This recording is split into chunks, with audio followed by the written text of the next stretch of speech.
Two best buds and former pro wrestlers join the police force and are assigned with protecting a dog walker due to appear in court.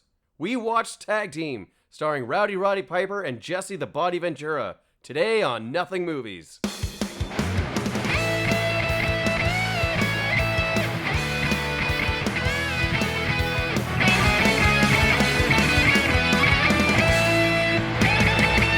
Went to go see Mafia Mama.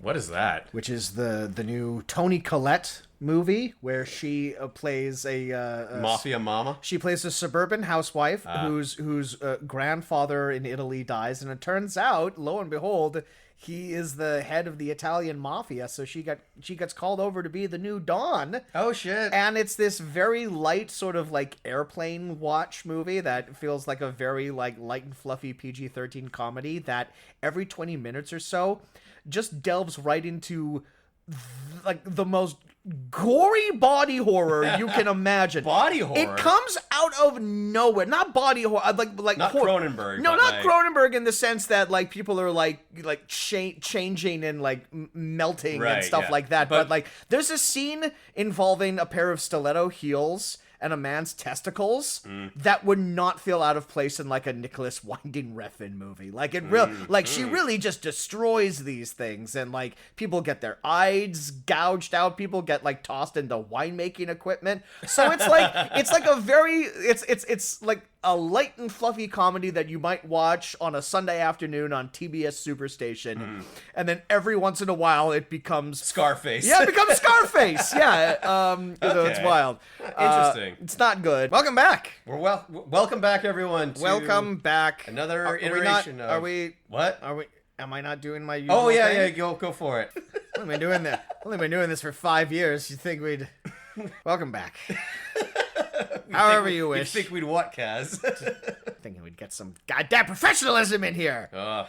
However you wish to self-identify, to Nothing Movies, where we ask the question, the fuck is this? It's the podcast where we go through an actor's filmography and choose the most anonymous and culturally untalked about movies that they've made, and decide whether or not they've got a certain something, or if they're just a whole lot of nothing.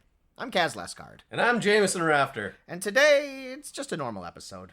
I can't think of any reason to get excited about today. There's nothing really out of the ordinary where we're just going to review a movie. There's no real reason to get terribly excited about this. Oh my god! Unless you consider the fact that... Oh god, Jameson! It's our first episode a supporting wall in your apartment has just been knocked down by a large, muscular man in spandex. It's Macho Man! Oh, he's here! Oh yeah! Oh god, Mr. Man, please, have a seat. The cream of the crop! Jameson, make room. Step into a Slim Jim. Make room for our... I can't really do a Macho Man voice. It's WrestleMania! Yeah. WrestleMania! We've been doing this for so long, you'd think we would remember to emphasize the May part, because once again, if you just say the name of the thing that we've come up with, it's just the name of the thing. But no, it's WrestleMania 5? I guess it's the fifth year. It's the fifth year we've attempted to do this. Not attempted. Successfully, we pulled it off. We keep pulling it off. Hell yeah. Come hell or high water. And we make the dream happen. Yes, this is the time of the year where we only talk about movies starring wrestlers. Or featuring wrestlers. Or yes, have wrestlers in small roles. Yes, it's the part of the show where we talk about a subject that one of us is kind of only casually interested in, and the other one... really couldn't really give a shit. 11 months out of the year, I really couldn't be bothered. But come May, I'm salivating. I'm dying to get into it. Kaz throws me a bone every once in a while, and we get to cover one of these schlocky pieces of crap. I have had 5 years to try and care a little bit about professional wrestling, and even still, I have not done the work. No, okay. Well, what am I gonna do? I don't have cable. What am I gonna do? Am I gonna go to a bar that like shows like the pay-per-view events? Because it's like you could like pay I don't know however much money to go to one of those regional shows. Gonna stop you right there. Just no. I mean, I've been to like the small exhibition matches here in Vancouver. I've gone to like a couple of them. Yeah. I'm not fun. They're fun. Yeah, I'm not gonna be like following them or like following anyone's careers or anything. You know, like the WWE or whatnot. Yeah. I mean, like, look, if I watched like a WWE match today, I wouldn't know who any of these youngsters are. You know what, come to think of it, neither would I, because in the years that my buddies and I started doing our annual Wino-mania events... Right, which has got to be coming up, yeah? Well, it passed already, but also we haven't done that in the past 2 years, and that's largely because, no real fault of anyone, but most of the men who are involved in those Wino-mania events... they're fathers now. Yeah, that'll happen. And so they can't really dedicate an entire day to just getting day drunk on wine watching wrestling. They got responsibility. It's a damn shame. It's the problem with society. End of an era, really. Yeah. It is funny how I forgot for a moment that the actual WrestleMania is not in fact in May. Yeah, because I'm just all like, "Oh, what's coming up?" And you're all like, "No, it happened. It doesn't.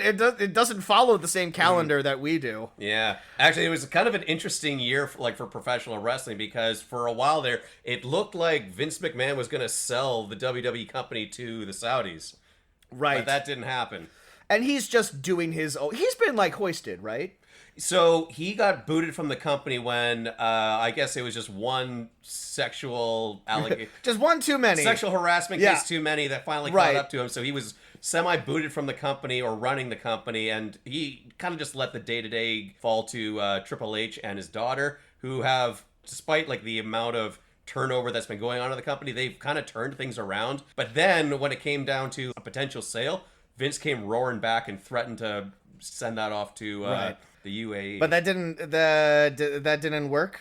It got close. His evil scheme didn't quite, and now I keep hearing like he's turned into like a full-on supervillain to the point where like more so of a supervillain than before. Like it feels like he has like an underground bunker where he's like hiding right now. Him and his current terrible facial hair, which I'm seeing. Actually, what happened was, now keep in mind, this all started when he was booted from the company and forbidden from making any of these kind of sales. But he's still like the primary shareholder.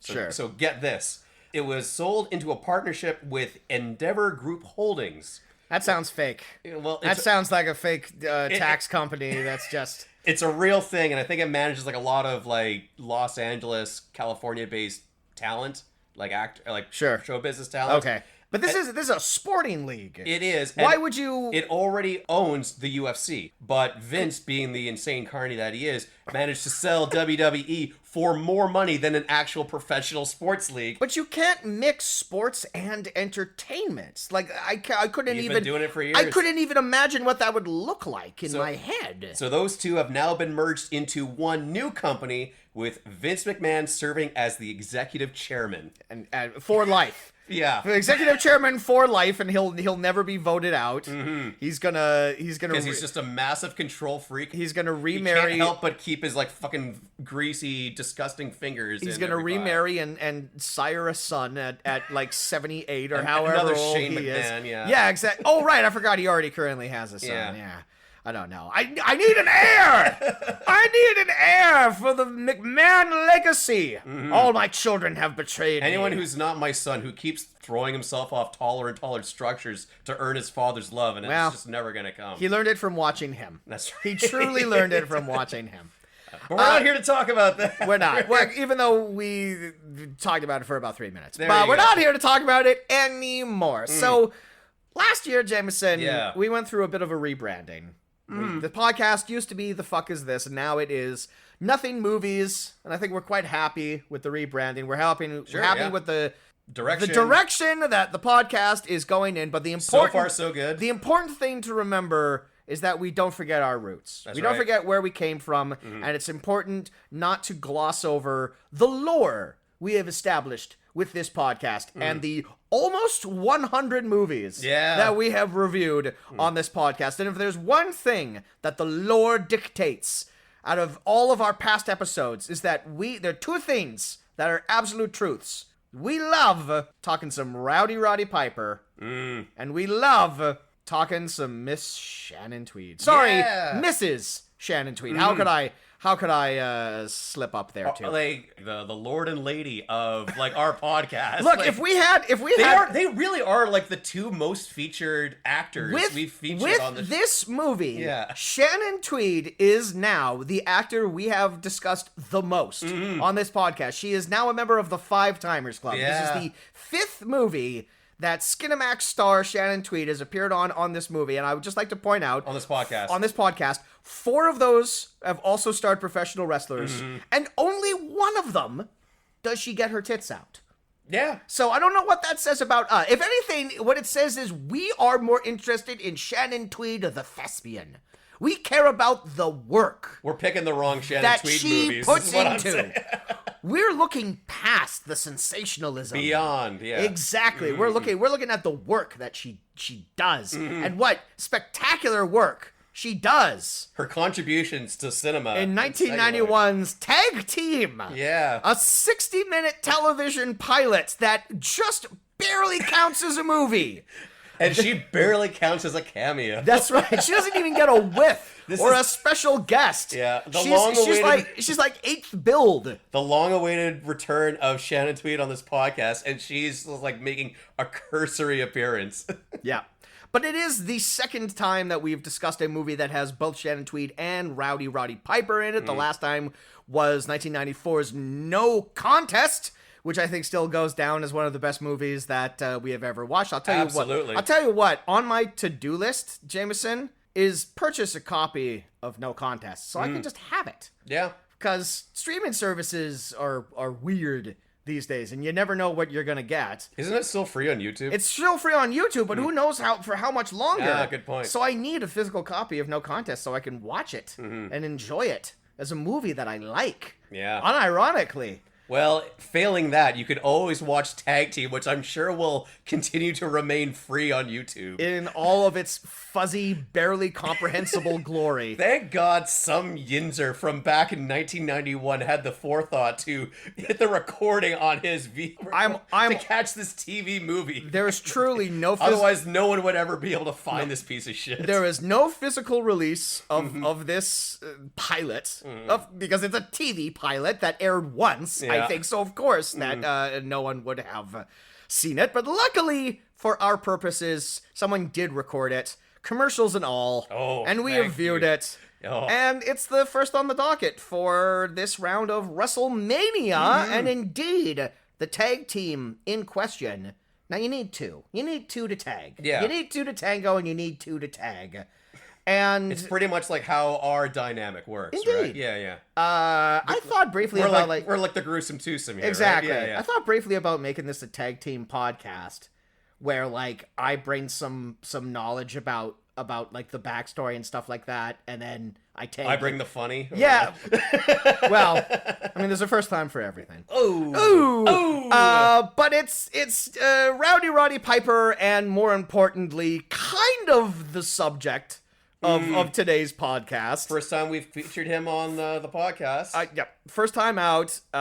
Former governor of Minnesota, Jesse Minnesota. Minnesota. I am so sorry, everyone. Jesse the Body Ventura. Yes. Yeah. Who has a very interesting acting career. Very brief. Very interesting career in general. Oh, yes. Done many, many things. This gentleman. Yeah. Yeah, but this was an attempted TV show where Roddy... It was an attempted show, all right. Roddy and Jesse play cop buddies, and one assume...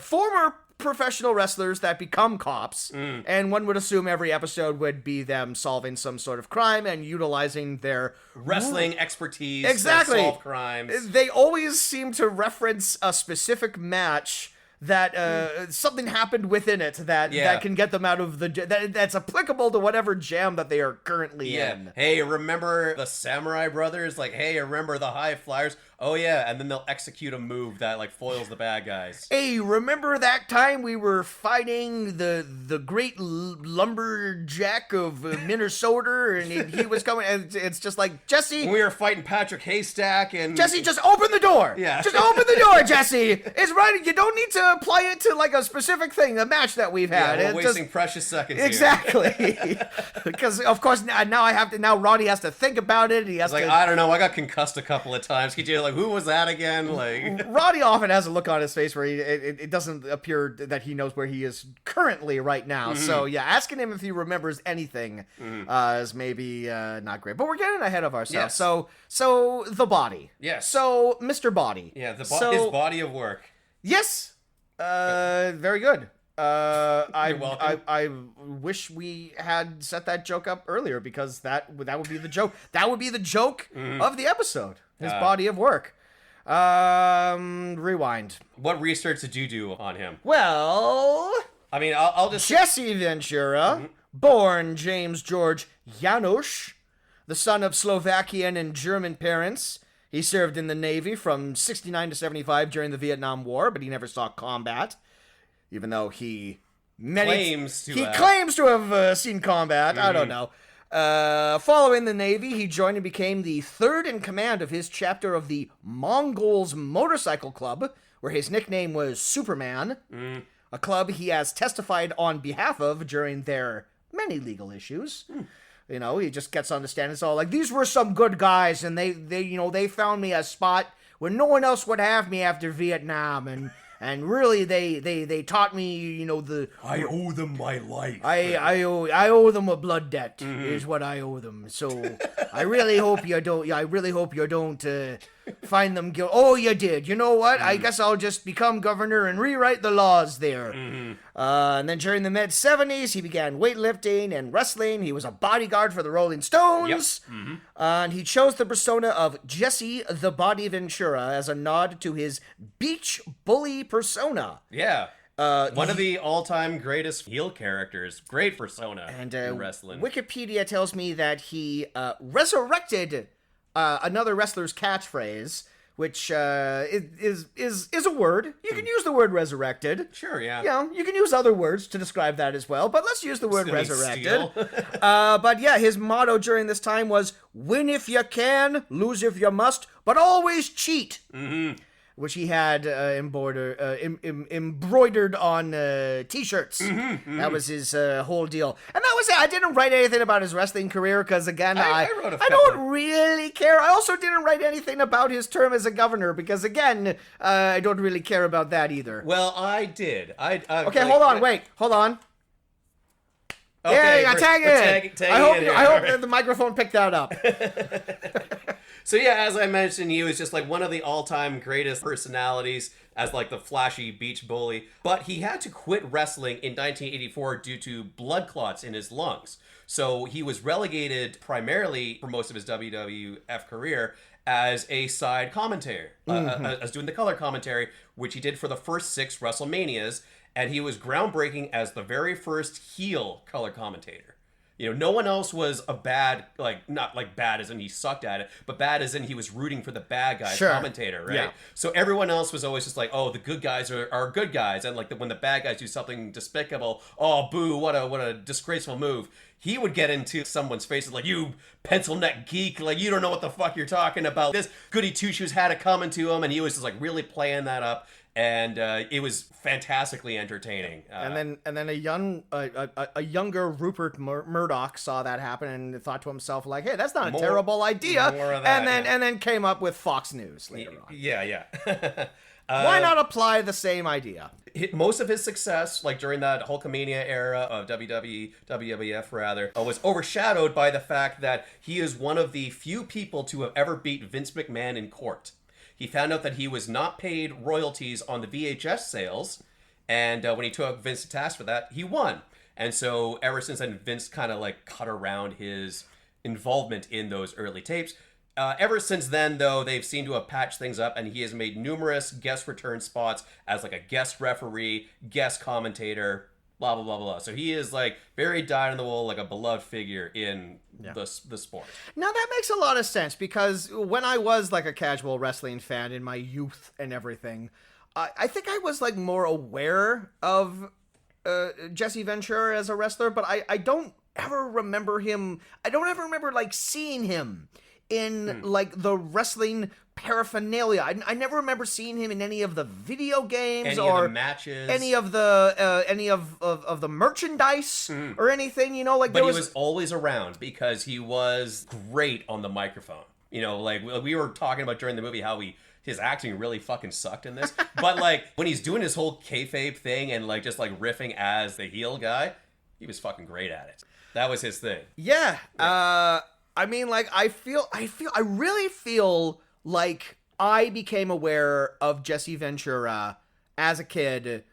Like in the 90s, I think I recognized him the most as the guy from Predator. Yeah. And then much later on as the governor of Minnesota, and then I think I like found out like slightly after that that he was a professional wrestler for the WWF. Yeah, it's like he did all of the other things in his career are like the wrestling side of it is kind of like eclipsed by the other things that he's done. The more high profile stuff like that. Yeah, because like as much as I like doing the WrestleMania stuff, it is like a very niche thing, right? Mm-hmm. So whereas like being a public figure, you know, that's going to actually draw some legit headlines that affect people's daily lives. So I don't suppose you did any research on his time in office. I did. Not like super in-depth stuff on it.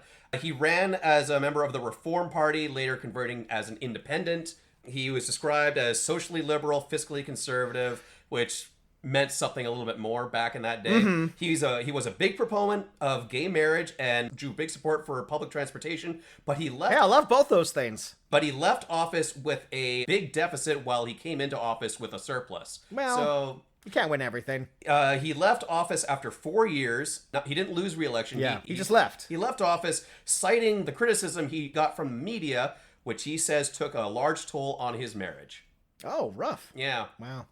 I know nothing about this, so you know I can't make opinions really one way or the other. I didn't live in Minnesota during like the fucking late 90s or whenever he served, right? It's nice that he supported gay marriage. Yeah. You can look at someone like Jesse Ventura and make your own opinions based on the type of individual he is, but you know, words speak louder than face, I guess, or body for this matter. I will say, like you, I didn't really, pay much attention to his time in wrestling. Didn't really, give a one iota of a care for him as like serving as governor.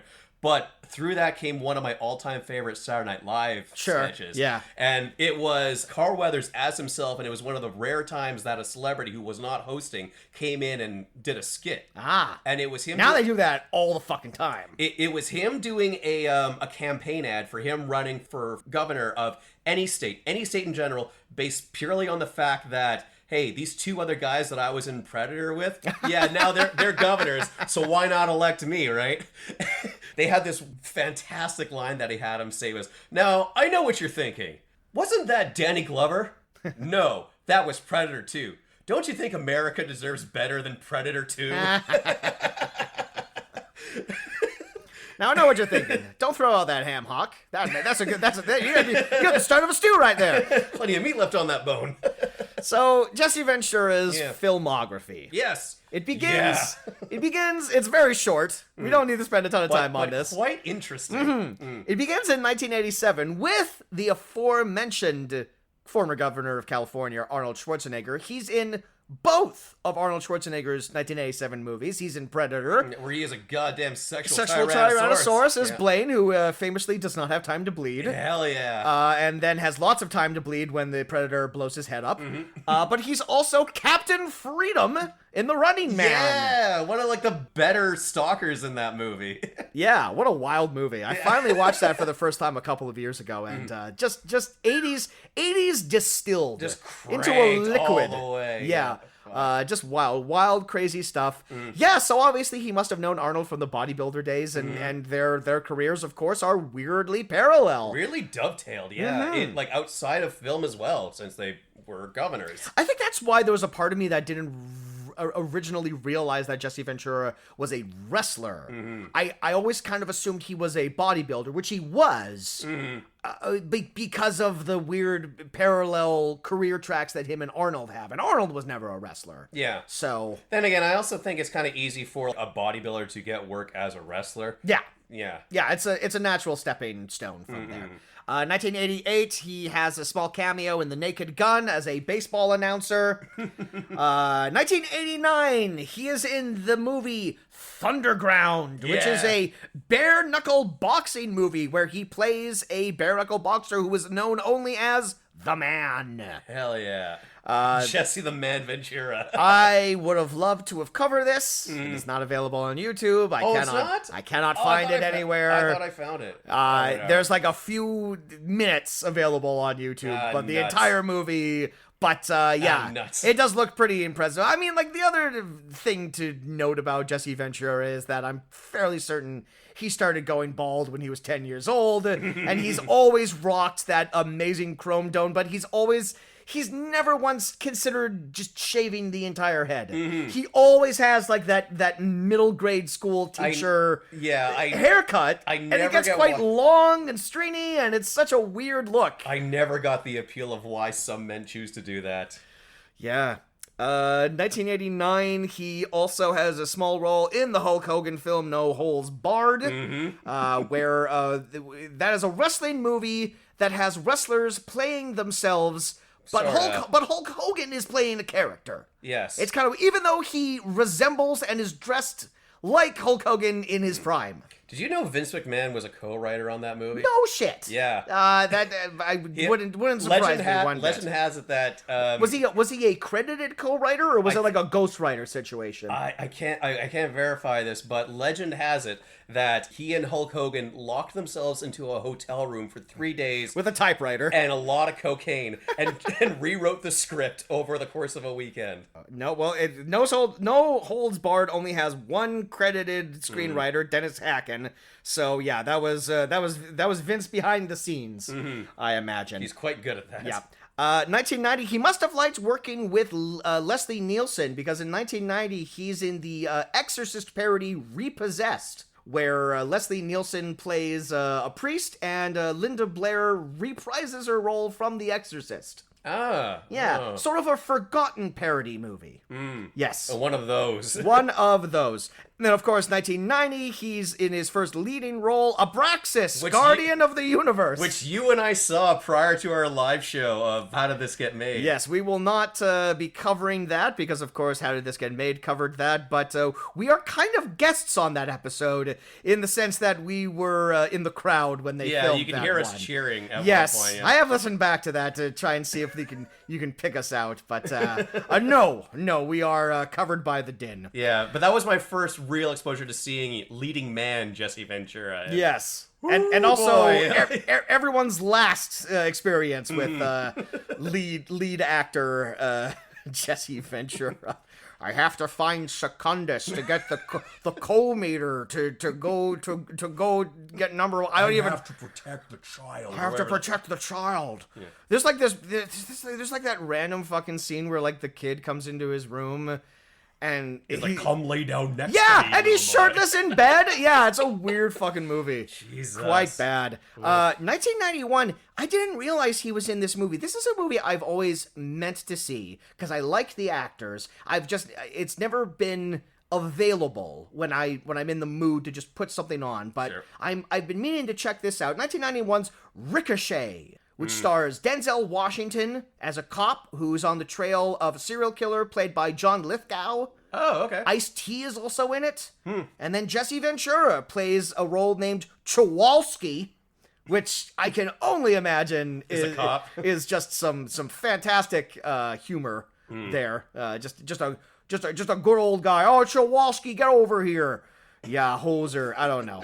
1993, he has a brief cameo as a cryocon in Demolition Man. I found that out like the other day, and I'm like, I don't remember him in that movie. No. I love Demolition Man, and I don't remember him being in that fucking movie, but it makes perfect goddamn sense that he's in that movie. I'm pretty sure they brought him in so he could just like stand in a cryogenic tube And I bet it happens in like the first 5 minutes when Stallone's going through. He's looking at all the frozen criminals. Mm-hmm. Jesse's probably just one of them in the background. Sure. But he is credited for that. Mm-hmm. So I thought I would bring that up. He also has yet another cameo as himself in Major League 2, which I have not seen. Neither have I. 1997, he's in his third Arnold movie, Batman and Robin. Yeah, he's one of the Arkham guards. Oh, I believe Poison Ivy gets the better of. Yeah. Yep. And then, after 1997, he becomes the governor of Minnesota until, when was it, 2003? 4 years. What year did you say? I don't remember exactly when he started, okay. But yeah, he takes a break from movies. He takes a break from movies, and then he But you know what he didn't take a break from? Making surprise appearances in wrestling matches. He's within like the first 4 months of his governorship. He came back as a guest referee for something, and that's when he started going by Jesse the Mind Ventura. Oh, an important distinction. Right. But he never got in the ring. No. Because of the blood clots. Because of the blood clots, Because that was not great. And then following his stint in politics, he has 2 other films on his filmography, which is one of them I've saved the poster because I really want to show it to you. A 2010 film called Woodshop, in which he's prominently displayed on the poster, the tagline being, "You got a problem with woodshop?" What the heck? Is that Vladimir Putin? It is not. I'll tell you right now, it's not Vladimir Putin. Okay. But yes, someone appears to have made a lightsaber and tied. Oh, it's a pipe bomb. Oh, I don't know.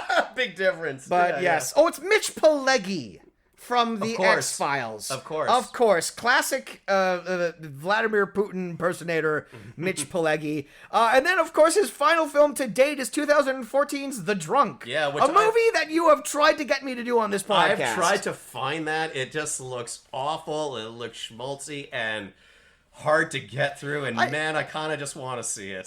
I'll just tell you this, but The Drunk is a political drama about a hard-drinking son of a former governor who gets a DUI and doesn't like how it plays out, so he decides to run for Congress. And I guess Jesse Ventura plays like his mentor, and the guy that he's running against is played by Tom Sizemore, R.I.P., because of course Tom Sizemore is in this movie. Sometimes when I'm trying to figure out what constitutes a nothing movie, a metric I will sometimes go by is, my devotion to the website Letterboxd. Right. I will go on Letterboxd and I will see how many user-submitted reviews a movie has. Right. The Drunk currently has a big fat goose egg. No one has reviewed this movie. No one has seen this movie, I imagine. Probably because it's impossible to find. I think it played once at a film festival and then was never seen again. The guy who recorded Tagteam wasn't around to record it off TV when it aired live. He showed up too late. Yeah, he showed up too late. So like, oh, my camera! Oh, fuck! Oh, damn it! He wasn't around between that one block where it was like between the evening news and when like the fucking Penguins wrapped up that overtime game. Just to let y'all know, a lot of our breakdown of the TV movie Tagteam is going to be us talking about the commercials that were airing at the time of whenever someone put this on VHS. Honestly, thank God, because if it was just the actual content, like it would have been like a fucking 45-minute It brought the runtime up. I think we briefly considered fast forwarding through the commercials, and then but then it was like no, they're a godsend. But speaking of which, speaking of godsend, let's do it. Let's go to our charity spot, and when we come back, we'll tag in. That's right. We'll tag in Tagteam. Yep. And sorry if we're a little we're nursing some beers right now. Whatever. I was out earlier watching some playoff hockey, so I'm already in a good mood. I got my wits about me, buddy. Don't worry about it. I'll give you the color commentary, and I'll put on my best heels. That's what you said, right? Yeah. He wore heels? Yeah, that's what I meant. Right. When I said he was a heel commentator. Okay, catch you soon, Matt.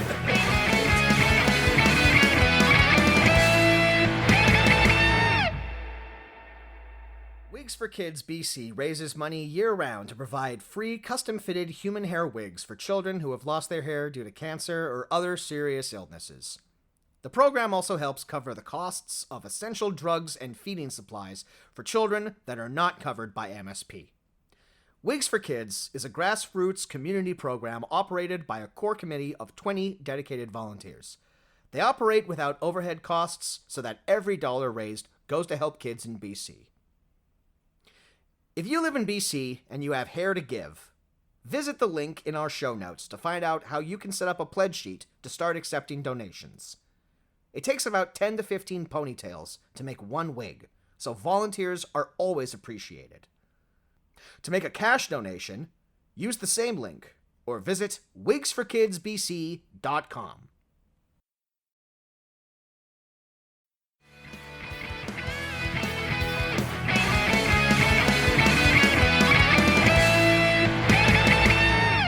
We're back, buddy. Does he say buddy? I don't know. Because he doesn't, because Hulk Hogan says brother. Mm-hmm. Someone else says jabroni. That's The Rock. That's The Rock. That's The Rock. And a lot of people say jabroni. What does Jesse call people? Pencil neck geeks. Oh, that's a bit of a mouthful. Oh, yeah.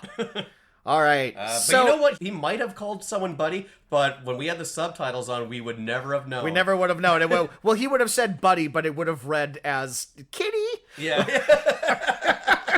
We're going to get to this, but yeah. So, tag team. Yeah. Important question, Jameson. Yeah.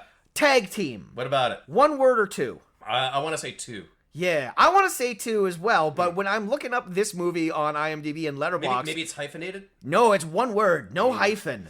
Jeez. So I'm trying to figure out, because based on, I think, like, the title of the show... Is it one word or two in the title of the show?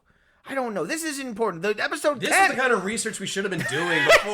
The episode can't continue. Oh, God. Until we figure this out. Oh, boy. And then we'll... No, it's just one word. Okay. It's just all one word. Tag team. Okay. There we go. That's how the episode title's going to appear. That's what it is. If ever you're wondering that and you're thinking to yourself, isn't that two words?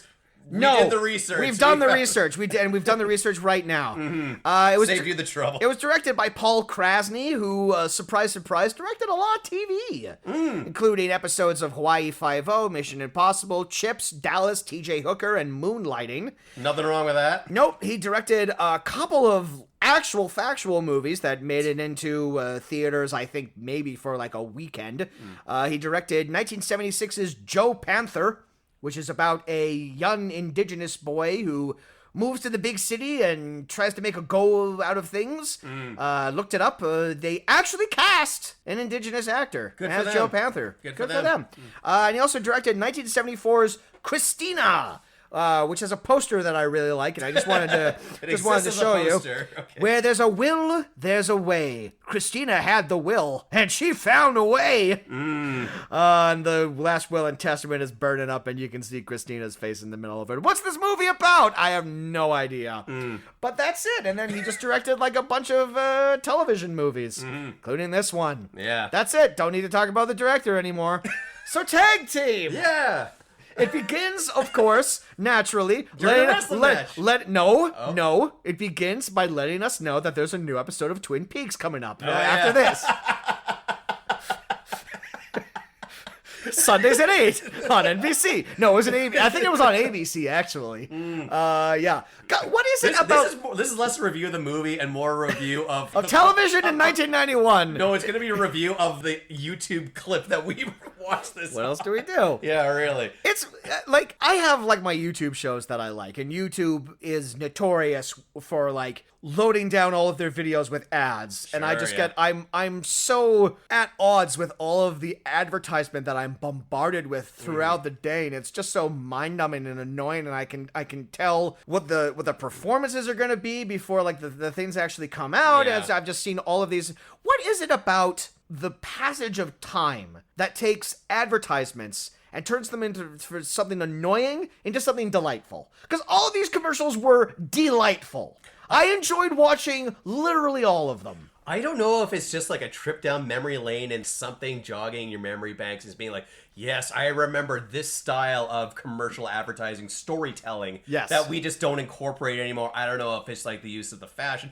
I don't know if it's just seeing it clearly ripped off a VHS, celluloid. Yeah. Or it's just you know, like you see all these YouTube videos now where they'll put in the digital After Effects to make it look like it was ripped from VHS. This was straight up a VHS rip, and it's like, yeah, this takes me back. This is bringing me back to like my childhood, and it's giving my brain the warm fuzzies, and that's entirely because the picture and audio is also warm and fuzzy. So, I mean, worn and fuzzy. Yeah. So tag team. It's our fourth Rowdy Roddy Piper movie. And they play. And I'm just gonna say it. You know, he's of the two leads, the better actor, and he's second billed. This is what's wild about this is that this is 1991. So They Live has happened. Yeah. Predator has happened. Like this is not them at like the beginning of them trying to like figure out like their entertainment personas. They're like well-worn. Roddy is proven. He's a talent. Roddy is a tried and tested like lead actor in a movie. Jesse, as we've already discovered, has not led a. No, well, this is the same year as Abraxas, so he's got that in the corner pocket. Like, hey, he's got a starring lead in something called Abraxas. He's got like a sci-fi movie. It's going to be the next Terminator. It's going to be huge. Got to put him front and center. Look at the poster. It looks just like the Terminator, and he's friends with Arnold, so Yeah. Came out the same year as Terminator 2, and of course, history has proven which one is the lasting classic. So Roddy plays Tricky Rick McDonald, and Jesse I can't believe and Jesse the Body Ventura plays Billy the Body Youngblood. Didn't even change the name. They didn't even bother changing his fucking name. Didn't even change his nickname. Yes. But they are wrestlers, they are roommates, they are friends. Yeah. They are tag team in the ring and also in life. These two guys are so fucking wholesome together, right? Yeah. Like just best buddies through thick and thin. They support each other when they're down. I had this fucking thought when I was watching this movie that I've often entertained. What would ever happen if Nothing Movies really took off and we got offered a film deal? What would that look like? I imagine it would look a lot like this movie, where you and I are just like best buds who live in the same apartment and we do odd jobs together, and then we like fucking join the police force or whatever. And we would also include like fucking commercial parodies, because we would try to... I mean, that would be pretty great. We would try to go after like the copied off VHS aesthetic of this. But yeah, they are... Like, I would love for our original eventual streaming series to look and resemble this. We have in the writer's room, we really need to like put our foot down and say like we really want it to resemble this, because the reality of the situation is that like if you and I got like a spin-off TV show, it would be like that YouTube Red show that the Game Grumps did. Oh yeah. That would be along the lines of what they give content creators to do these days, which honestly is fine, because I'm just gonna make like a hot take here. Content creators shouldn't be in charge of your entertainment. No. They're the ones who are commenting on the entertainment. And it's like, I'm not gonna sit down and watch Angry Video Game Nerd the movie. Yeah. Sorry, I know you spent like a lot of time and money working on that. I know you probably had a great... says that they're popular, but I know you probably had a great time, but like... They're probably funny off the cuff, but they're not actors. No, there's a reason. There's a reason why you're not actors. Yes, indeed. Anyways, these guys are actors, yes. And they're also wrestlers. I should also point out for the record, I am an actor. Out of practice, but I have done it. I have been paid to act. I've seen you. Yeah, you're good. Anyways, these guys are wrestlers in some small market. Never established, not important. They have this little boy friend. Their one fan. Who's got like a Bob's Big Burger haircut. He comes back and he says, "Hey, what happened to the Lizard Brothers?" Yeah, you guys are the greatest, and you're gonna clobber the Samurai Brothers tonight. And then like he's gone after that fucking opening match scene. Well, because he comes back and he says like, "What happened to the Lizard Brothers?" And they said like the Lizard Brothers are history. They turned tail, or like they didn't say that. They should have. Because lizards have tails. Exactly. But yeah, they said, like, we're tired of the scales, we're tired of the pointy ears, so it's all, like, that was their gimmick before, and I guess their gimmick now is no gimmick. Yeah. It's just, like, just ourselves. Yeah. We're just Rudy and, not Ru, what are their names? Billy Ricky and Billy. Ricky and Billy. Yeah, Jimmy and Bimmy. Exactly.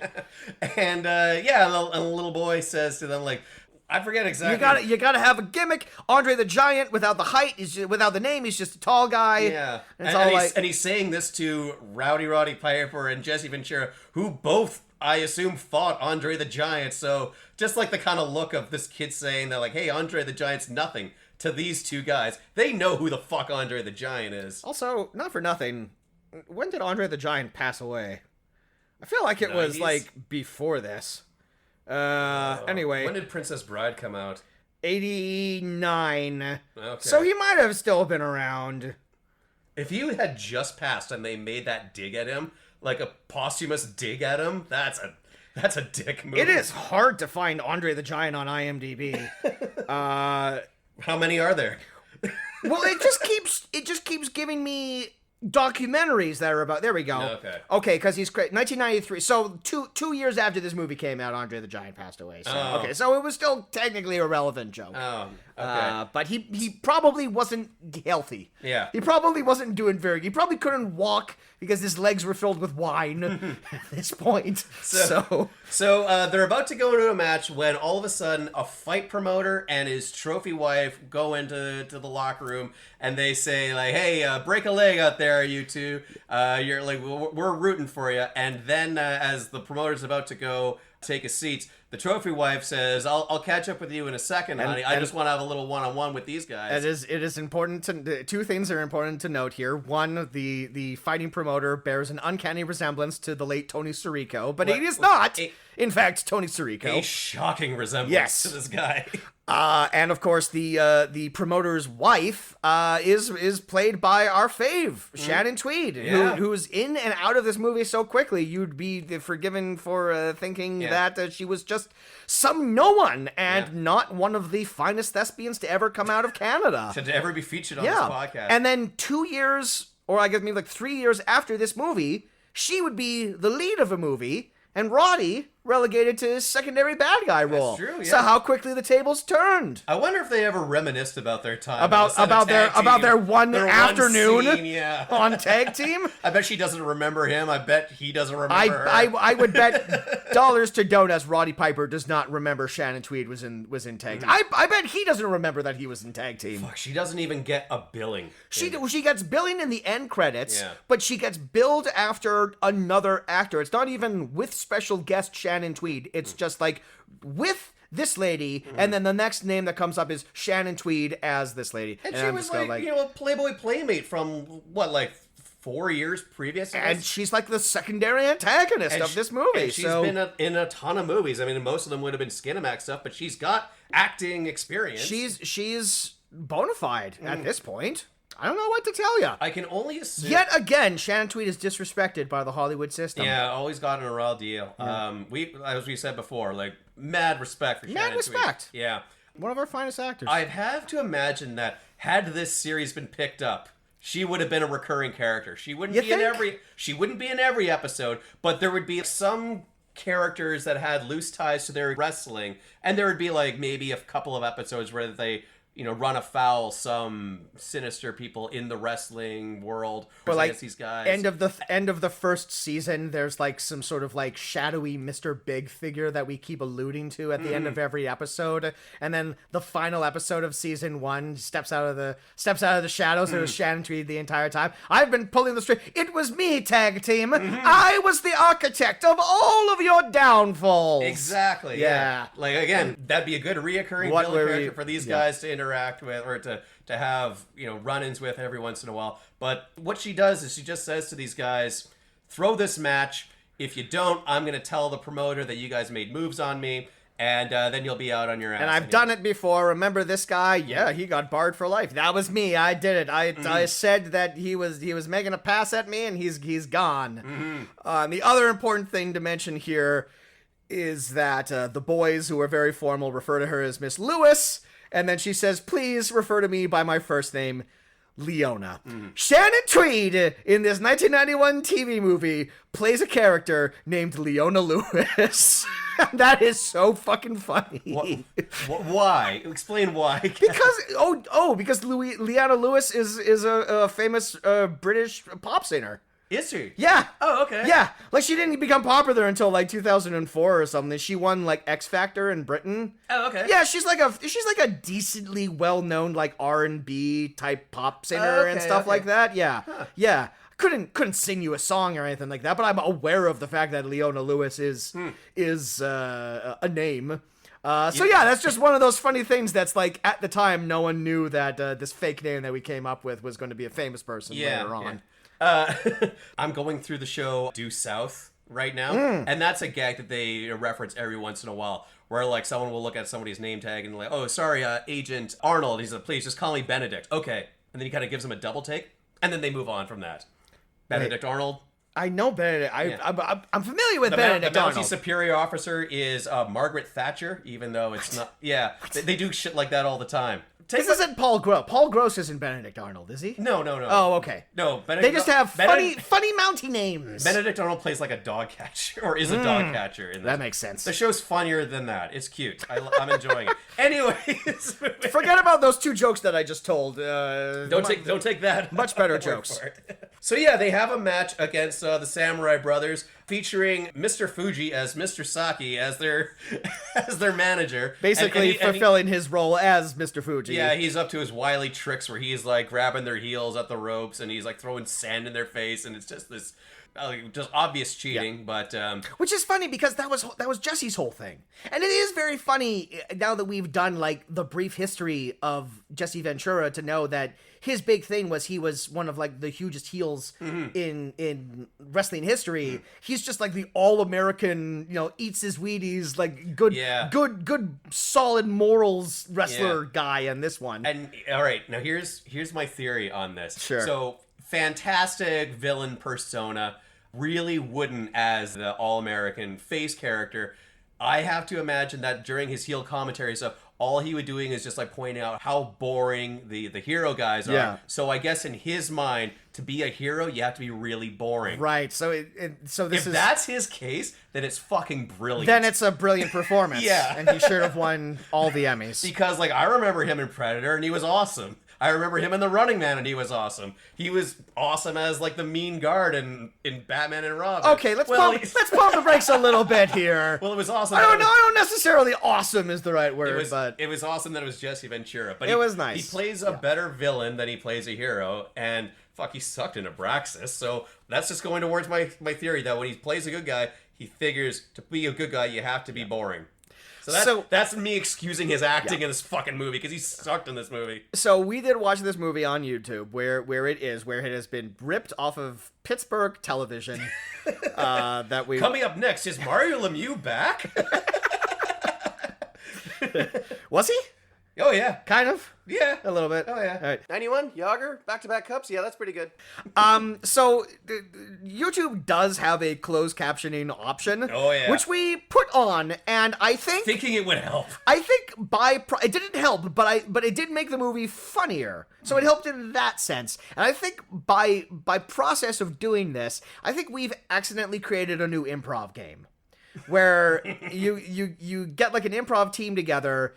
And I've seen take suggestions from the YouTube closed caption. But I've seen improv games that are like kind of like this. I've seen like an improv troupe do a thing where they play the first like 3 or 4 minutes of like a cheesy 80s action movie, and then they improv what the rest of the movie would be based on like those first 3 minutes.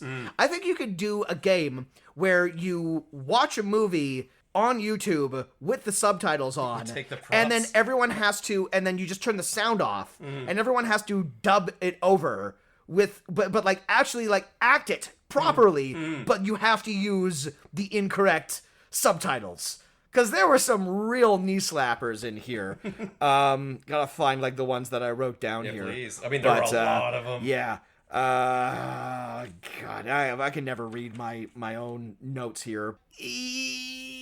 I guess maybe I didn't write down any of them. Never mind. Forget everything that I just said. But listener, find this rip on YouTube and then put the closed captions on, and then you'll be in stitches. Play this game at home. Play this game at home with your friends. Turn the audio off and just speak the subtitles. This is your assigned homework. You'll have a great time. I'm sorry I couldn't give you any examples. But you know what? But they're out there. Now you can do the work yourself. Maybe it'll come to us. And isn't that what podcasts are all about? Yeah. You doing the work. So they managed to win the match, and then Shannon Tweed leans over, whispers into Tony Sirico's ear, and he gives him like the whole like slit neck motion. And so Roddy Piper and Jesse Ventura are out of work. So they gotta find odd jobs. We gotta find jobs. What are we gonna do? We gotta pay these bills. What are two hulking wrestlers to do? They have one job where they're piano movers, and that plays out exactly as you would imagine, except better. You gotta push while I'm pulling, buddy. What's your Roddy voice? You gotta push while I'm pushing. You gotta pull while I'm pushing. And then, of course, they let go of the. I thought like a reoccurring bit in this was that Jesse was gonna have back problems because it seemed like there were two moments very early on where he kept referencing his back. But yeah, his back goes out and they lose hold of the piano and it crashes through a brick wall and falls onto their truck and it explodes. And then Jesse's in a fiery explosion. Jesse says, "I think we just power bombed the truck, pally." They join a women's self-defense class because I think it'd be awesome to work with a ton of women. Yep. And the women's self-defense class is them wearing like the padded suits and football helmets, and the women's self-defense is just all the women gang up on the guy. Yeah, and the women's self-defense class is led by Mimi from the Drew Carey Show. Is that her? I didn't even, because she's not credited on IMDb, but during the ending credits of the movie, her name came up. And it's all like, oh, that woman bears a striking resemblance. And then yes, indeed, it was Kathy Kinney. Oh my God, for half a second. That's amazing. Yeah, women's self-defense. I feel like this was like a big trope that they kept going back to in like the 90s, the whole idea of like women's self-defense classes, which was like this thing. It was a new thing. Well, this was this thing that they were mining from comedy, which is weird because it was born out of, women being assaulted. So, haha, it's like some funny shit. But yeah, this is like a wacky self-defense class. It's one step The idea of women sticking up for themselves was played for laughs. It's one step removed from that's my purse, I don't know you. Yeah. It's what which is still quite funny. Which is still quite funny all these years later, yes. Are we at the... Oh, no, we're not. It takes a while before we get to our first commercial break. Yeah. That's the main crux of my notes. Well, here's what the commercial breaks were. I'm itching to get to them. Let me just speed through this. So they go to the grocery store. Jesse Ventura separates so he can go get some grapes. He loves grapes. I need some grapes. There was one establishing scene earlier where he's tossing grapes into his mouth, and that would have been a runner if they picked it up for series. Like every episode, they would have been like the grape episode, the grape escape. That's just where he's got exactly. Yeah, he's like chasing a bunch of like criminals and everything. It's all like stop him. He sees a crate of grapes go by. He passes a fruit cart, and he's like looking back and forth between the grapes and the crook. He's like Monterey Jack. Grapes.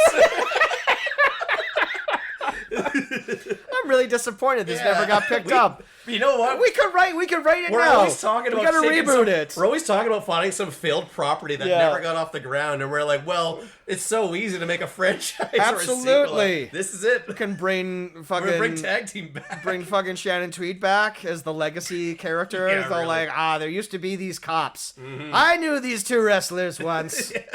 I extorted them and threatened them with a faulty sexual assault. Jesse Ventura is now like the conspiracy nut. No, he's the captain. He's the commissioner of the police force. He's risen up the ranks. He'd be our mentor guy. So Rowdy Piper foils a robbery. Well, they both foil a robbery. Right? Yeah. A guy holds up a grocery store with a baseball bat, and Rowdy... I thought this was a real missed opportunity because the guy is holding up the cashier. He's at the checkout counter. What do they sell at the checkout counter? Gum, magazines. Gum! Yeah. Exactly. So this was a real missed opportunity for Roddy to bring back his line from They Live, where he says, I'm here to kick ass and chew bubble gum, and I'm all out of gum. And then he picks up a pack of gum and he pays for the gum. He's all like, I got gum now. Yeah. Or like he reaches for it and then the crook smacks it out of his hand. And, So this is good. Yeah. I can rewrite this. I know, right? I've been trying that hard. This isn't the beer talk. No, not at all. Yeah, so they defeat these two armed robbers with wrestling moves. Yeah, they say, hey, remember the high flyers, which results in them pushing a crate into their getaway car, and it crashes into like a big case of Coke? It's not a crate. It's like a shopping cart that's like full of stuff. It's like a homeless man's life. Yeah. That they push into like this aluminum can receptacle. And they crashed into like a Coca-Cola case. And I mean, I guess that was the high flyers' big move back in the that day. was their thing. They have like a transient's fucking like clothes and everything in a shopping cart that they just hurl at somebody. And you know, the real cops arrive on the scene and be like, good job on foiling these robbers. Wait, you're not undercover cops? Hey, you should join the force. Even one cop was like, hey, you don't recognize these guys? These guys... This is the tag team! Yeah, they fight for truth, justice, and the American way. So, who are you guys with? With? I thought you said they're on our side. I thought you guys were undercover. They are on our side. They fight the forces of evil. They're wrestlers. It's Billy the Body Youngblood and Tricky Rick McDonald. You guys are great. You did all of this, unarmed? No big thing. These guys were lightweights compared to the Samurai Brothers. It's too bad you're not cops. And sure. And that's their... Even though it was established that they're not terribly successful wrestlers early on. But they might have done like a couple of exhibition matches, not all of which they have won. No. They make a point of saying early on, look, we know we're played by Jesse the Body Ventura and Roddy Piper, but we want you to think that we're less successful at this that we currently are. Yeah, we want you and you wrestling fans out there who are tuning in to forget us as like famous villain heel characters. We're now the baby faces. We're the good guys in this tag team hypothetical situation here. So Roddy we really wanted to stretch out. Roddy doesn't, and then we're at our first commercial break. Yeah, we're at our first commercial break. I do want to say Roddy doesn't get to bring back his famous bubblegum line, but he does try out a new catchphrase. I love shopping. I love shopping. And then cut to first commercial for the McDonald's steak sandwich. Yeah, featuring the steak bros. Featuring the steak bros. The steak dudes. The steak dudes. I apologize. It was dudes back in 1981. We weren't ready for bros yet. Yeah. But yeah, no, this was I genuinely don't remember this sandwich from McDonald's. It must have just existed in 1991. Yeah. They're showing the sandwich being made. I'm all like, oh fuck, is this Ribwich? Is this Dawn of Ribwich? It just predates the Ribwich. No, this is just the steak sandwich that they had at McDonald's for a while, and I can imagine. I can close my eyes and I can imagine how terrible it was. Just right now, just like. Because that's what you want with a steak sandwich. When you want to be able to chew it easily. Yeah. You want to be able to eat it on your lunch break within like 5 minutes. Beef you can imagine. Exactly. That also featured my favorite commercial. The teacher who came in sick. She took her 44M so she her Vicks 44M. Yeah, because she didn't want to call in sick because she absolutely had to be there. She was a teacher for like taking your U.S. citizenship It was test. the last class. I had to be here so I could get all of you fantastic new citizens into the USA, and it's absolutely dependent on me. If I wasn't here, you'd be shipped back off to Africa or wherever you're from. But because I am here to save you, a white lady. Thanks, Vicks 44M. We tuned into like the last 2 minutes of like a movie of the week.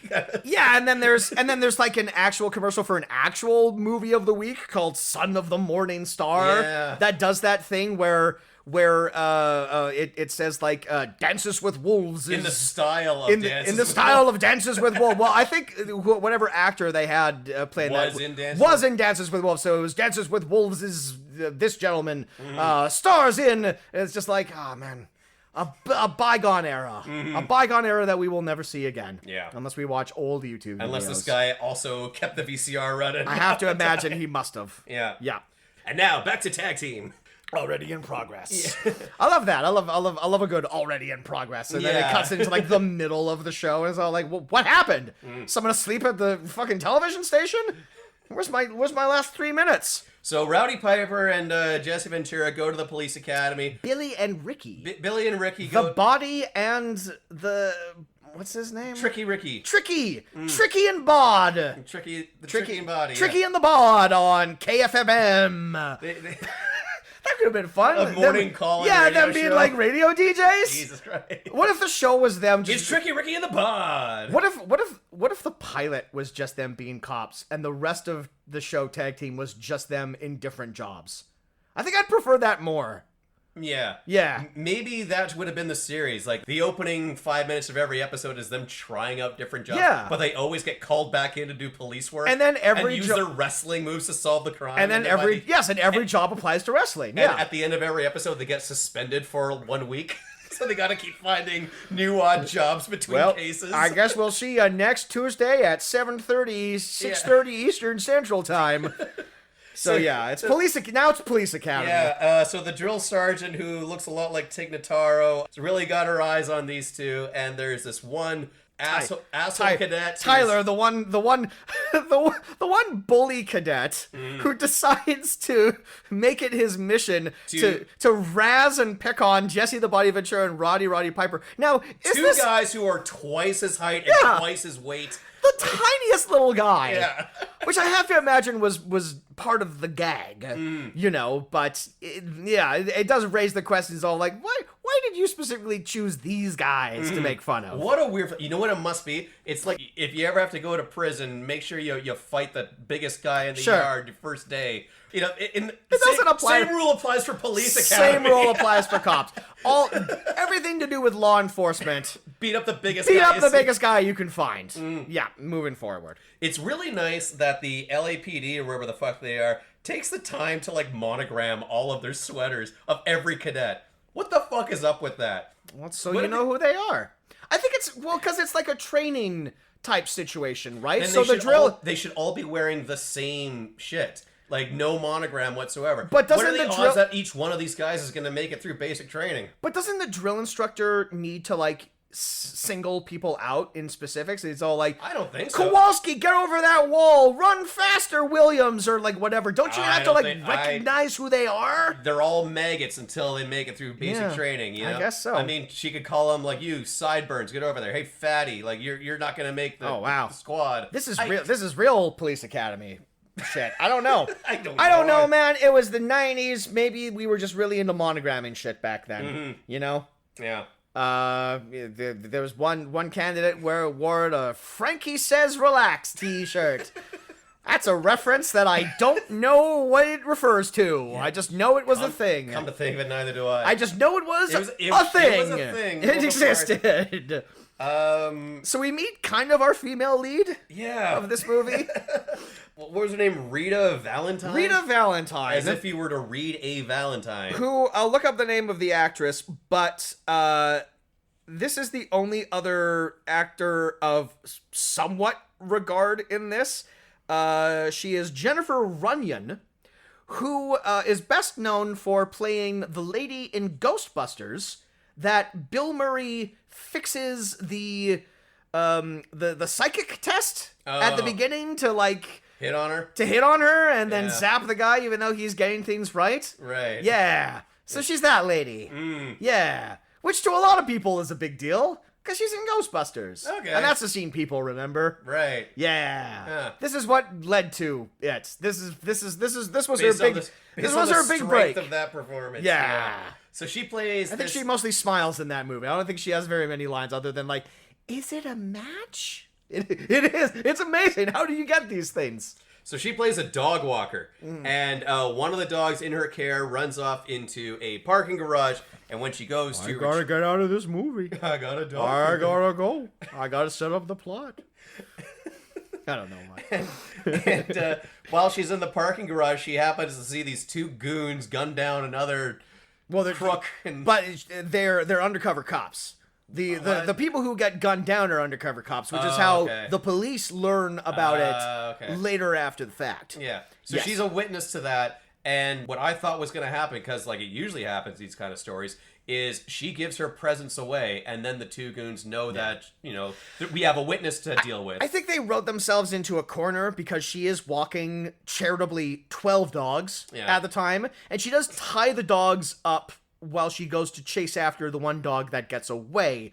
But I feel like the logistics of, the goons spotting her and then her running away with a dog and then stopping to pick up 12 other dogs and then continue to run away from the goons might have been a little too much. The dogs might have gone like a little too barky, a little too barky, a little too stressed out.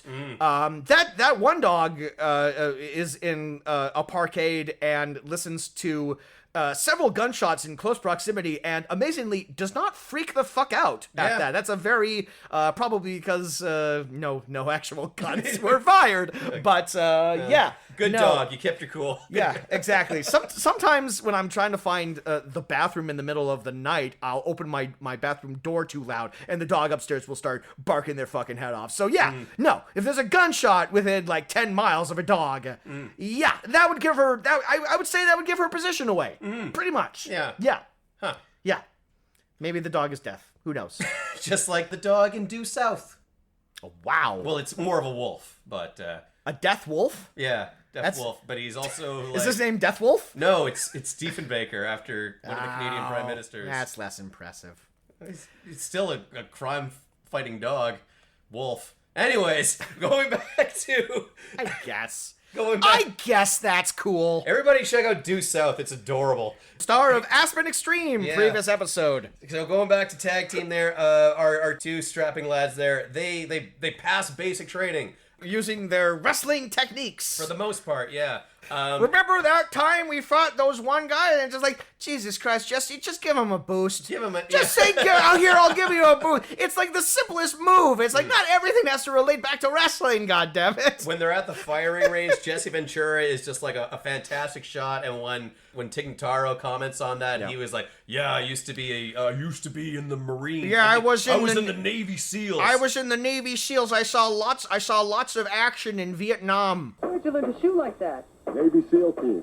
They taught you well. I killed 40 men in Vietnam. He was no one knows what it's like to hunt man, but I know. He was a part of the underwater demolition team. Yes. There's a lot of contention about his actual experience. There is a lot of contention. I remember reading on Wikipedia, he literally, the hunting community came for Jesse Ventura because he was quoted in an interview saying that, like, all those hunters, they don't know jack until you've hunted man. You don't actually know what it means to hunt. Yeah. And then lots of people came out and said, like, we have receipts here. I mean, he absolutely did serve in the military. He was in Vietnam. That is a fact that is proven. Yes. Yeah. The rest is kind of up for debate. Sure. Yeah. Exactly. So they graduate, and then they're the rookies on the force. Tyler also graduates with them, and he's still giving them shit, even though... Well, yeah, because he's third on the call sheet. Even though they're all three rookies at this department now. They're... Yes, and the drill sergeant is also... Captain Tignataro is also there. That's right. Yeah, and they got assigned to the dogwalker situation, which is being handled by two grizzled older detectives who have seen everything, and I just want to read my newspaper. I don't want to call me. Do I have to do detective work? I just want to sit in this chair. Yeah, I'm 5 months away from retirement or something like that. And they got one guy, and they got another guy that looks like that guy, but like, but like twice the size. Yeah. They got two guys that look exactly the same. Yeah. It's a twin situation, but it's like an Arnie and a Danny DeVito twin. It's their own tag team. Yeah. So the dog walker identifies one of the crooks through the police lineup, but she has to testify in court, and she's worried about doing that because then they'll be able to identify her and kill her. The police... They do something in this scene that I don't think I've ever seen in any cop show, comedy or drama. They're behind like the two-way glass. The one-way glass?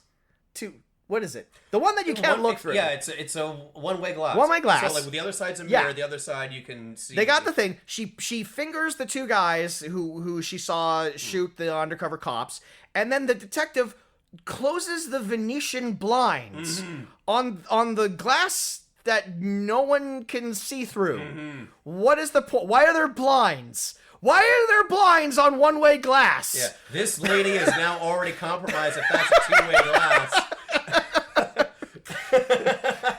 Exactly. It's all like, it was that guy. It was number 3 and it was number 6. Great. Oh, fuck. Like,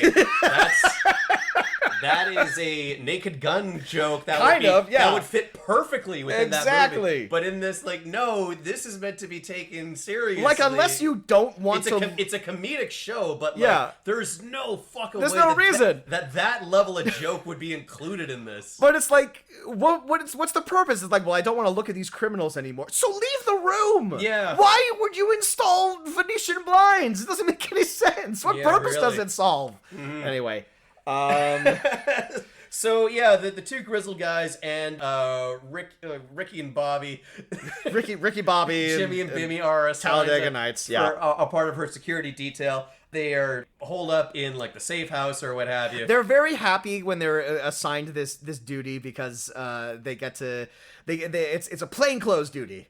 So they're in their uniforms. They're in their uniforms, which we forgot to mention when they're graduating. There is a scene that the Captain Tignataro does like the salute, and when Jesse Ventura does the salute back, his biceps rip through the policeman's outfit or anything. So they're really excited that they get to wear their plain clothes. Cut to the next scene where they're in the house guarding the woman on things. Now, wrestling fans will remember what Jesse the Body Ventura's frequent wardrobes would look like. He was a very flamboyantly dressed man. You think he just brought his own clothes to this set? Yes. This is just like his own wardrobe. His fucking leather tassel jacket and like the feather earring that he had. He wears like a brown leathered tasseled jacket. Mm-hmm. He has a balaclava covering what hair he doesn't have. Yeah. And then he has a single earring that hangs down, and attached to it is just like a full bird's feather, like an eagle's feather. Yeah. That's like lower than his shoulder. And it's way to blend in. They said plain clothes, Jesse. Plain clothes. Roddy Piper got the memo. He's wearing like he's just dressed like a regular man in 1991. And then like the two grizzled cops are all like, get these rookies out of here. What do they want? They want to do police work? Mm-hmm. Get out of here. Take a load off. Relax. This is going to be the easiest gig you've ever had. And they said, why don't you give me the sports page? I want to see how the fish did. And you got the sports? Yeah. I want to check out what the fish are doing. and then that really bothered you. That line really bothered you. Because we found out during the actual, I mean, this was recorded off like some regional TV network in Pittsburgh back in the day, because we saw some regional Pittsburgh news blotter stuff, some like highlights of a Penguins game. So I'm just going to assume that this movie takes place in Pittsburgh. I mean, the locale kind of looked vaguely Philadelphia-ish. So it's in the Pennsylvania area. Yeah, I think we're fair to believe. I'm racking my brain on what team would have a nickname as the Fish, and I'm thinking like the closest thing I can think of is the Pittsburgh Steelers football team, because maybe steelhead salmon, but I've never heard that, and I can't believe that would ever be the intention. Well, you heard it now. Yeah, in Tag Team.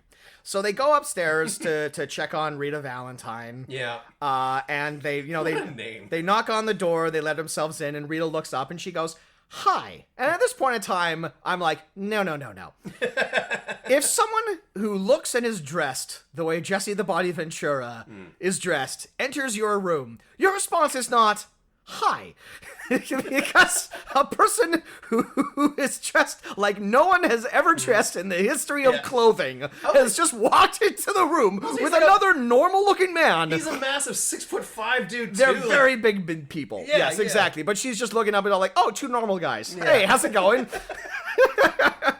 So, the two crooks, and we never really find out exactly what... No, we never find out what the criminal element is, or like who their boss is. Their work is one of the, like, their villainous boss is like some stupid like high-rise corporate It's just crime. It's just crime in general that they're fighting. He's like the nefarious Mr. Riker guy. We never find out what the crime is or whatever. He's just the crime boss. So his goons are waiting out in the neighborhood. They happen to see the neighborhood mailman come by, so... I guess they killed that mailman. They must have killed the mailman. Yeah. And they disguise themselves as the mailman, knock on the door. Veteran cops assume nothing is amiss. Right. You know, why wouldn't a mailman come knocking on this safe house? Yeah. It'll be weird. And one of them says, like, it would be weird if we didn't answer. And it's all like, would it be weird, or would you be cops on a stakeout protecting a witness? Would you not be compromising the person you're here to protect? And then what? And there's like, it would be weird if we didn't know. What? The postman's going to go back to the post office? Like, some suspicious activity at number 12 Maple Lane. So they open the door. Rang the doorbell and no one came to the door. There was a car in the driveway. Yeah. I guess we better call the army. Like, what the fuck are you talking about? Just ignore him. And so the goon dressed as the mailman kicks their ass. Luckily, Jesse, the body Ventura, dressed the way that he is, manages to get the drop on. Well, they both get the drop on him. There's like 3 different moments in this thing where the goon has their back turned and Jesse and Roddy manage to find a place of some height that they can jump off of onto the thing. Yep. It happens 3 different times. It happens in the supermarket, it happens at the end, and it happens here in the stairwell where they are. But it is a lot of them like sneaking around a very cramped locale, and they are the largest men in the world, and yet they still manage to like sneak up behind these 2 regular-sized men. There's a moment where Jesse completely gets the drop on one of them, but instead of, shooting him with the gun that he has, that we have established he is good at shooting. Even though he drops the line, he doesn't like guns. He doesn't like guns. He mentions that in the grocery store. That would have been explored in the alternate episodes. In episode 2. But no, he literally pulls the rug out from under him. He picks the rug up and he yanks it, and the guy falls off, giving him plenty of time to recuperate and shoot Jesse in the face. Yeah. But no, they do the actual police work. Well, no, the witness runs away. Yeah, she gets away, and then back at the police station, the veteran cop throws the 2 rookie guys under the bus, saying that I was knocked out. I had no control of the situation. Yeah. They're the 2 that let her get away. He's very smart. He doesn't actually say they're the 2 that got away. He said, Captain, I don't know. All I know is that I was knocked out, and when I came to, our witness got away. I don't know what to tell you.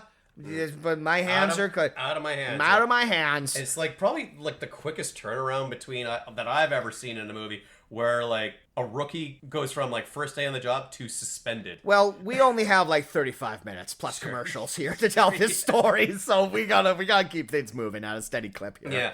So they're down on their luck and they're saying like, oh, we had no business ever being cops. It's just so unfair for us because we just need somewhere to belong, and that's where Jesse Ventura is like somewhere to belong, like we're a lost puppy.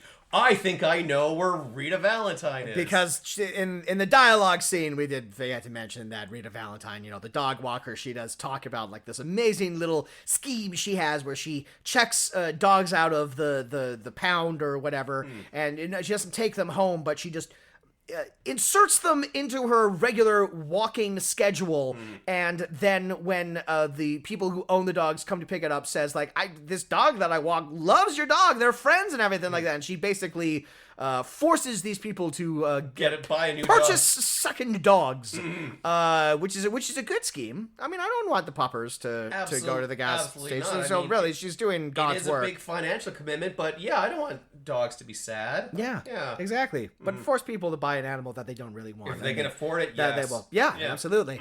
Yes, so they go to this building. I mean, like, the logic that Jesse uses to piece together where this witness is, really anyone could have come to that conclusion on their own. The criminals could have come to that conclusion on her. It's the one thing we know about her. Yeah. She walks dogs. Yeah, where are their dogs? Go to where there are dogs. Yeah. What's that line from The Fugitive where Tommy Lee Jones is like, I want to check out every safe house, dog house, cat house, ale house, house for unwed mothers. Yeah. So yeah, just check out every one of those. You're bound to run into her. So they go to the pound. She's there. She's nursing this one dog that was hit by a car.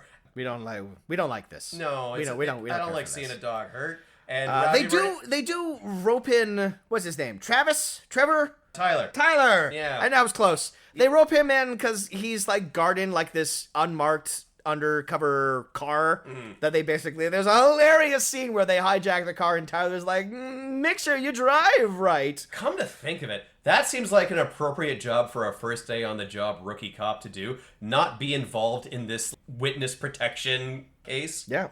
Well, but it blew up in Tig Notaro's face. I guess so. Like, I got a good feeling about you guys, and then like several hours later, it's all like, my feeling was wrong. Yeah.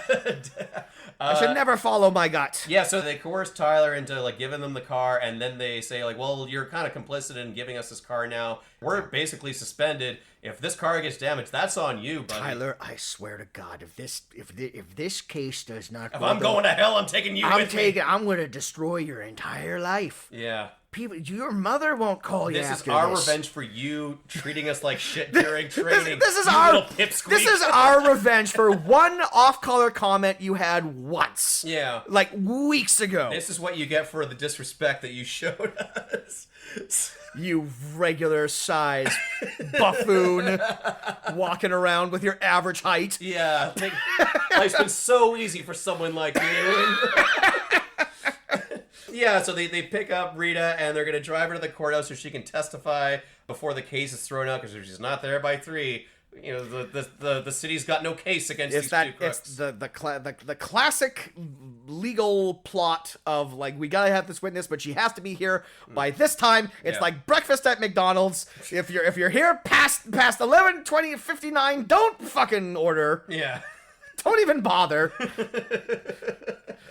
It's like 3:02. It's like the witness is here. No, sorry, my hands are tied. A delay in I gotta go. Doesn't happen. No, no one's ever heard of that.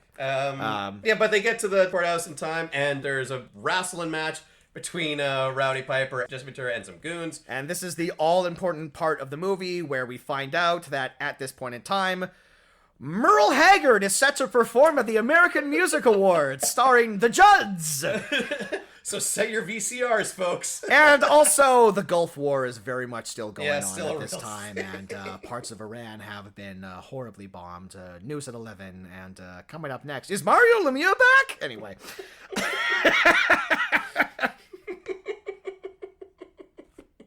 And now a word from Lowry's Garlic Powder. I mean, I got it. It's all my notes. It's the only notes. Yeah. It's the only thing I wrote down. Fuck, I was waiting for, like, they just give me a toy commercial, give me like a movie commercial, like I'll tell you, like, the commercial that interested me the most, the one that I actually had to like go online immediately after it was over, was they were showing a commercial for the premiere of the hit new sitcom Davis Rules. Oh yeah, starring Jonathan Quaid and Jonathan Winters and Randy Quaid as, I guess, like father and son. Who, and Randy Quaid's got a family of his own. Where's the mom? Who knows? But it's a found family. Looked this up. I'm like, how many episodes? This must have lasted like 5 episodes. Looked it up. 29 episodes. Oh! A lot more than I would have thought. So one season and a full season of Davis Rules. Also, in the supporting cast of Davis Rules, Bonnie Hunt, Patricia Clarkson, and Giovanni Ribisi. Whoa. Wow. What a fucking moment in time, huh? Jesus. Damn. Yeah. Crazy. I didn't notice any of them in that commercial, but yeah. Past listeners may remember Jonathan Winters from his brief role in Comic Book the Movie. Yes.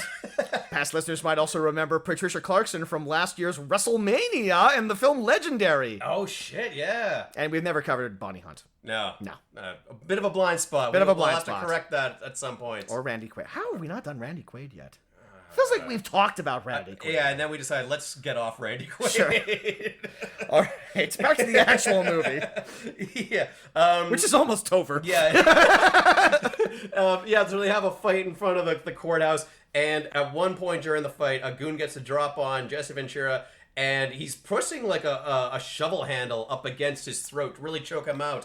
But Jesse reaches out his hand for a tag, and that's when Roddy tags in and Roddy never would have known to help his buddy. That's how every episode would have featured at least one of them holding their hand out, and the other one had to tag them in. Tag him in the all important. Yeah. Like episode 6 is them like filing their taxes, and he's like trying to get like an extension on his loan. He's all like, I don't know what to tell you. He holds his hand out. Roddy's all like, I got my T4s right here. I body slammed that fucking tax form. I don't know what they're called. I just love they're in the middle of a fight, and like he wouldn't know to help out his friend who's getting strangled unless he was holding out his hand. Gotta relate it to wrestling. Yeah. Otherwise, and it's just like Jesse could have died. Right there. And fuck, like, we know that, like, in wrestling, like, the actual fisticuffs themselves, while physical, are totally choreographed. What? Yeah, so, like... 5 years into doing this? I'm just learning this now? These moves that they're pulling on these guys, like, they could fucking really do some damage on them. Mm-hmm. Yeah, that's why you don't see actual, like, wrestling moves in a street fight. But they're bad guys, They're so bad guys. they It deserve carries it. One of over. them gets tossed into a fountain. Yeah. And they run up to the courthouse, and Tig Notaro and the two grumpy cops are there, and they're all like, good work, tag team. Why don't you lead the witness in? And the grumpy cops are all like, but they're suspended. And Tig Notaro's all like, I don't care for your sass.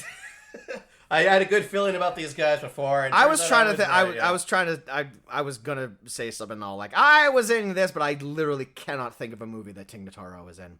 Army of the Dead! I was photoshopped into Army of the Dead. You get in here. Right, That's yeah. right, because they fucking replaced her with the canceled guy. Right. And it was totally seamless, and no one noticed anything weird about that movie at all. Couldn't tell you anything about that movie anyways. Yeah. But you can tell me one thing. Tig Notaro's in it. Oh, I guess so, yeah. There you go. Well, you told me that. There you go. Well, now you know. Yeah. And now you can tell other people. So, rest yeah, of the world. so, like, they save the day, and the lady goes to do her testimony, but we never see that because it's time to go to another commercial break, and I get back-to-back some of my favorite, Okay. at least lines. List them up. Yeah. List them off. All right, there's one ad for an oatmeal commercial. Yep. Where it's a yuppie who's talking about, like, how he never had his, like, the oatmeal mom used to make him, but now it's the 90s, and there's a new oatmeal for a new generation, and he says, look, Ma, I'm eating my oatmeal. And then it's capped off with a rock lick of, look, Ma, I'm eating my oatmeal. Look, Ma, I'm eating my oatmeal. Oatmeal crisp, oatmeal raisin crisp. That was D. Snyder. Yeah.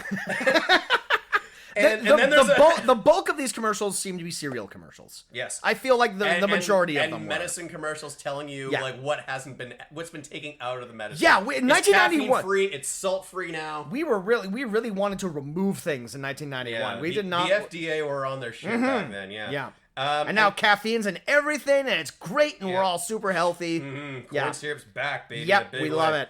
And we get a bookend with another steak McDonald's. Two completely different McDonald's steak sandwich commercials. This one has jet skis. Yeah. Yeah. And ski tricks down like the Alpine, and it ends up with one of my absolute favorite like sign-off phrases in an advertising.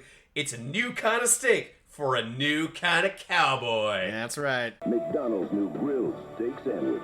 It's a new kind of steak for a new kind of cowboy. Like hell yeah. A cowboy on a jet ski, I guess. And a pair of skis? And a parasailer. Yeah. I mean, what are parasailers but I don't the new know. cowboys for We're a new kind of generation? we're kind of lost on the metaphor here, McDonald's, but yeah. So Tag Team ends with no real kind of epilogue in like the police station or like any kind of follow-up to their careers We cut as back wrestlers. to their loft apartment that Yeah. they share with together. They have Bert and Ernie beds that were like right next to each other. Yeah. I would love it if they had bunk beds. But yeah, like they're both shirtless and they're working out, and then Rita knocks on the door and she says, or what does she say? Like a deal's a deal. A deal's a deal because they talking about the dog that got hit by the car, and Roddy says, "I've always wanted a dog, especially a brown one." Yeah. And she said, "Well, here's your big surprise," and she gives him the dog. And they fall in love with the dog, and I guess now the dog will be in every episode. And we are inferred with the idea that the name of the dog is going to be Body Slam, and that's Jameson. Yeah. I'm delighted to share this information with you. Do you want to guess what the promotional tagline for McDonald's steak sandwich was? Tag Team Your Hunger. I don't know. Well, it wasn't wrestling related. Okay. It just aired during this one wrestling related program. Is it a new kind of steak for a new kind of cowboy? It's you deserve a steak today. I'm trying to figure out how long it lasted, but I have found this one cursed ad here that says only one thing can make our new. This apparently is a different sandwich. Apparently they had the chopped beefsteak sandwich. Which does not sound terribly palatable, but my hunger level goes up when it's paired with our new onion nuggets. which was a thing what? that I guess McDonald's had at a time. The chopped beefsteak sandwich and onion nuggets is a thing that I think was from around this time. Yes, very with a big old jug of steak sauce. I'm loving it. I'm something. All right. Yeah. I'm vomiting. I'm vomiting. So that was Tag Team. We actually did forget to talk about one moment that I yes. that I actually thought was pretty great. Was right before they're about to take the written test. So they're in their apartment. Jesse is effortlessly pounding iron and also pounding the books. That's right. And you don't need to worry about him, buddy, because he's got the smarts. He's the mind and he's the body. mind and the body. But poor Billy, Roddy.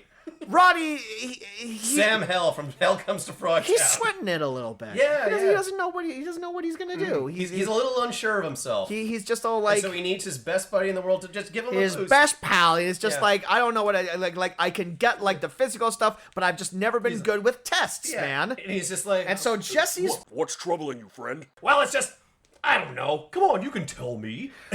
your best pal. Come on. And so Jesse's way of like getting him to believe in himself is he gives him like 3 pieces of wrestling trivia back to back to back, and Roddy answers it really quickly. Yeah. And then he immediately asks him 2 policing questions, and he knows the answers immediately. So it's like, don't even sweat it, Pally. Rick, who are the biggest wrestlers to ever get in the ring? Under the giant 7'4", Shoei Baba 7'2". Heaviest. Haystack Calhoun 608. Most popular wrestlers today. Hulkster Ultimate Warrior Jake the Snake. Why? What's the point, man? Procedural and arson is suspected. Notify Field Liaison Detective HQ Fire Department Arson Section. Support services reports too. Central Administration. So what? So you're gonna do just fine, Val. Yeah.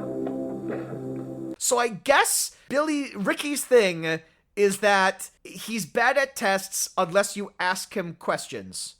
If you ask him questions, he knows the answers to them. He's just nervous, but he retains information But it's quite well. It's not even a thing. It's not even like a trick. Because it's weird. Because it's like him like sitting in, like if the scene was about Jesse thinking of wrestling trivia or wrestling questions that could specifically relate to specific police test questions, then it would make sense. Like, you know, I don't know, what's that fucking cartoon where he can't remember the test, but he comes up with a song? I don't know, but that's like a classic trope or whatever. But like Roddy doesn't learn any tricks. Like Jesse is just all like, oh, you know it. You know the answers to the question. That's and then his Roddy's pep all talk. like, I guess I do. And then we see him like taking the test, and he's like saying things out loud. We don't quite know what they are. He's all like, yeah, I guess I did know that one. And then he passes the test. And it's just like, yeah, they wrote this in like 2 days. They sure did. It's like, okay, well, the trope is one guy's a smart one and one guy's a dumb one. No, they're both kind of dumb and smart at the same time. Yeah. They never gave any of these guys a differing personality. It's just that one's a somewhat better actor than the other. That's how you tell them apart. Amazingly, there is IMDb trivia Okay. for this television movie. According to Jesse Ventura, the show was originally guaranteed a 13-episode run, but How can you get 13 episodes out of this? because every episode they have a different job, Jameson. Right, we discussed this. But Caracol Pictures and Disney, which co-produced the show, Doesn't look like it. because I guess it was ABC, got caught up in a lawsuit with each other that was unrelated to the program. It was put on the back burner while the lawsuit was ongoing, and the project was abandoned, and the pilot was burned off on a Saturday night in January 1991. Burned off. That's what you call the term. Just put it out there. Just Who gives get a it shit? out there. Put it in between a Twin Peaks episode and the nightly news. It's the lead-in. Um, You did mention that there are parts of this movie that looked like it was shot in and around Philadelphia. Even though there's... you got a smoking gun? Well, I made the offhand remark that after they get booted from the wrestling thing, they go to their apartment, and I was like, haha, meanwhile in front of Patty's Pub, and then like the camera pans over, and I swear to God, that is the fucking warehouse where they shoot all the exterior shots. For Really Patty's Pub. does look like It's Always Sunny in Philadelphia. Yeah. But that show didn't start filming until well over a decade after this, so who And knows? that- Anything could have happened at that And also time. that fucking warehouse is in L.A. It's not in... Oh. Yeah. The show's not filmed in Philadelphia? Go figure. Oh my god. But I'm just saying, burning my television when I probably get the home. fucking warehouse. That's like a fucking Pepe Sylvia board all on its own. It's fucking, the show's called Philadelphia, Mac, but it's filmed in LA. And then we're talking about LA. Can I talk about LA, Mac? I've been dying to talk to you about LA all day, Mac. There are 19 reviews on Letterboxd. Oh, boy. So my review will be number 20. When I review this movie later. Do people ever like review the reviews? Like, I found this review helpful. No. You can just Okay. you can't say whether or not a review was helpful, but you can like a review. Gotcha. So just because we're doing a bunch of crazy shit right now, Yeah. I'll read. Did you want to watch the Body Rules music video? Why not? I'm just gonna read the most popular review on Letterboxd. It has 30 likes. That's the most popular review. Oh, it's quite long. That is 32 many.